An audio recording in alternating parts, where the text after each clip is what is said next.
The Oscar nominee putting in the work as he mounts a Hollywood comeback. This just hit Hollywood, and fans barely recognize him. Johnny Depp has resurfaced on a major studio set, buried under heavy prosthetics as Ebenezer Scrooge. All right, yeah, maybe it's the right way to go.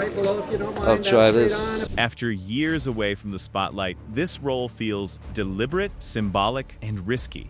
Is this a comeback or a calculated test? Subscribe to T-Rex for the full breakdown. Just despise Christmas. No.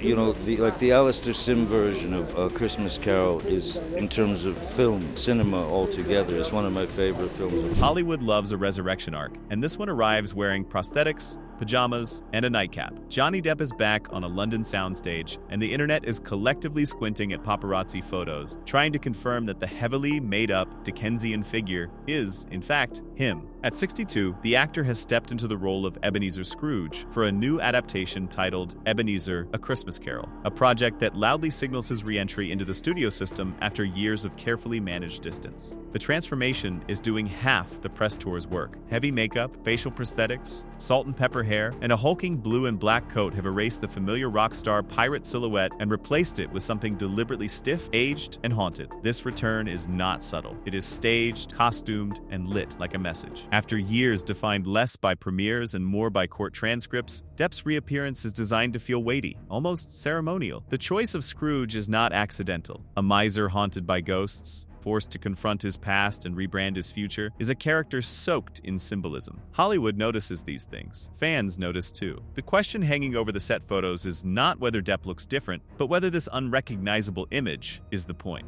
Looks like Christmas is coming early, at least for Johnny Depp, or should we say Ebenezer Scrooge? Check out the man behind Jack Sparrow, transformed into Charles Dickens' holiday villain, looking grumpy, cold, and perfectly in character on set in London for a new adaptation of A Christmas Carol. The set photos from January 28 lean hard into period authenticity, almost aggressively so. Depp's Scrooge is wrapped in layers that feel intentionally unglamorous. A large, weathered coat over sleepwear, hair spilling from beneath a nightcap, posture bent toward exhaustion rather than charisma. This is not a vanity role. The makeup and prosthetics obscure cheekbones, soften recognizable angles, and bury movie star familiarity under 19th century fatigue. The effect is jarring in a way that feels strategic. Across from him, Andrea Riseborough's Ghost of Christmas Past looks equally detached from modern celebrity recognition. Covered entirely in white makeup, with pale contact lenses and a flowing dress that reads more spectral than fashionable, she registers as an apparition first and an actress second. Together, their scenes lean into an eerie stillness that contrasts sharply with the noise surrounding the production. London becomes less a city and more a foggy moral arena, where past choices loom larger than present headlines. The visual language here matters. Every layer of costuming reinforces the idea that this project is about erasure and rebuilding. Familiar faces are hidden. Comfort is removed. The film appears intent on letting the story, rather than the star, dominate the frame. For an actor whose image has been endlessly dissected, that concealment feels loaded. This film does not exist in a vacuum, no matter how timeless Dickens might be. Ebenezer: A Christmas Carol marks Depp's first major Hollywood studio release since Fantastic Beasts: The Crimes of Grindelwald in 2018, followed by the smaller scale Waiting for the Barbarians in 2019. After that, the studio doors largely closed, or at least stayed cautiously half shut. The highly publicized defamation trial involving Amber Heard, which concluded in 2022 with a verdict in Depp's favor and a later settlement, reshaped his career narrative in real time. In the aftermath, Depp gravitated toward music, international projects, and lower-profile work, while Hollywood watched from a safe distance. This new Paramount-backed production changes that dynamic. A confirmed theatrical release date of November 13 plants a flag firmly back in the multiplex calendar. This is not a cameo, an indie experiment, or a quiet streaming debut. It is a studio release with awards, season timing energy, and a classic literary backbone. The industry reads returns carefully.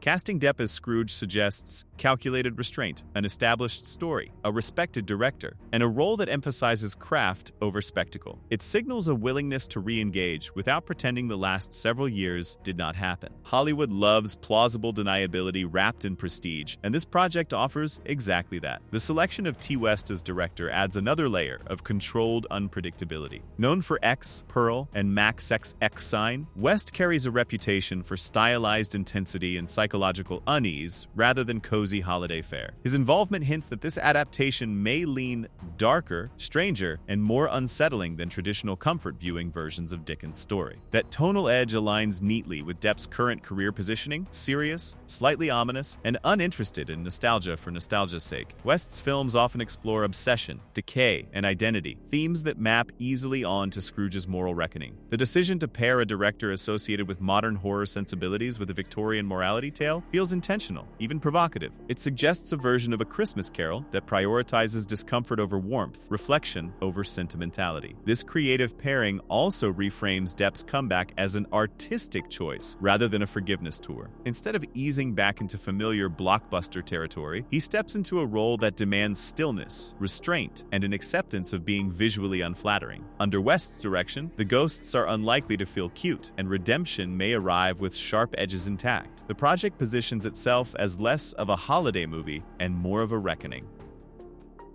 Surrounding Depp is a cast designed to broadcast credibility. Ian McKellen brings theatrical gravitas, Rupert Grint carries franchise recognition tempered by maturity, Daisy Ridley adds modern blockbuster legitimacy, Sam Claflin contributes period drama familiarity, and Tramell Tillman rounds out the ensemble with contemporary prestige appeal. This lineup reads like a deliberate balancing act between classic British acting pedigree and global audience recognition. Such casting choices matter in a comeback narrative. A strong ensemble diffuses focus, preventing the film from becoming a one-man referendum. It also reassures studios and audiences alike that the project stands on collective strength rather than individual controversy. The presence of actors known for disciplined performances reinforces the sense that this adaptation aims for seriousness, not spectacle-driven distraction. The ensemble also mirrors the thematic structure of Dickens' story, where Scrooge's transformation is catalyzed by others rather than achieved in isolation. Each character becomes a moral pressure point, a reminder of consequence and connection. In that sense, the cast functions as both narrative support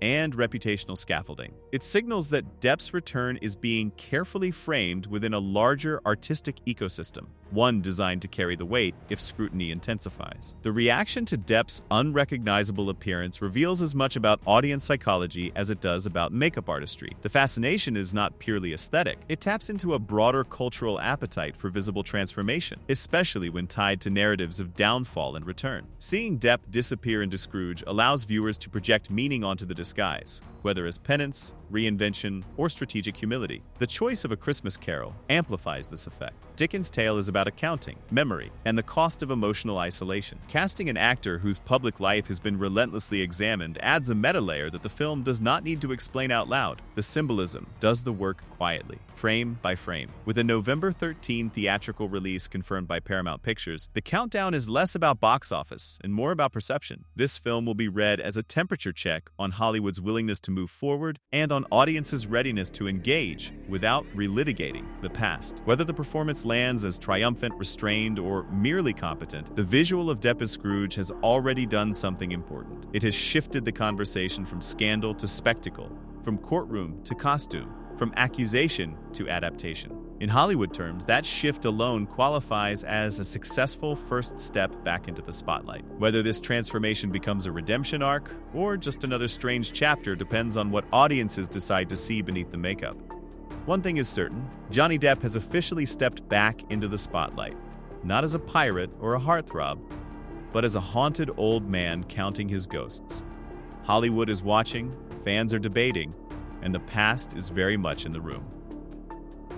If you liked this video, subscribe to T-Rex for more videos like this